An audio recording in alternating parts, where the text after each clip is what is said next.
म्हणजे लालकृष्ण अडवाणी हे या देशातल्या सध्या जे हिंदुत्ववाद तुम्हाला दिसतोय, राम मंदिर दिसतोय, त्याचे शिल्पकार आहेत.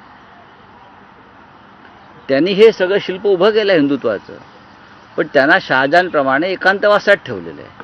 हे सुद्धा या हिंदुत्ववाद्यांना चालतंय. कुणी असं उठून सांगतोय का की कुठे आहेत आमचे शहाजहान, म्हणजे कुठे आहेत आमचे लालकृष्ण अडवाणी, काय झालं त्यांचं, त्यांना असं बंदिस्त का ठेवलेलं आहे, कोंडून का ठेवलेलं आहे, हा कोणी एखाद्या या कबर खोदणाऱ्यांनी प्रश्न विचारलाय का? हे असे हे ढोंगी दांभिक लोक आहेत.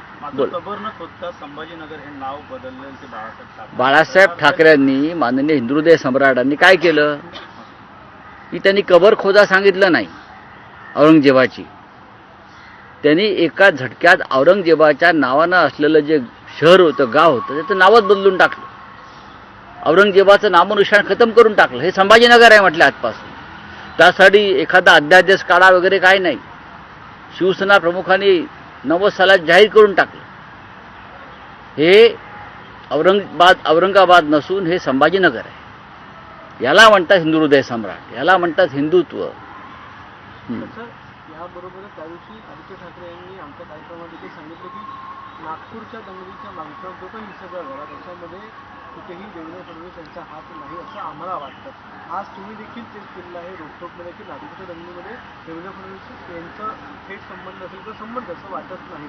तर एक प्रकारे पुन्हा एकदा देवेंद्र फडणवीस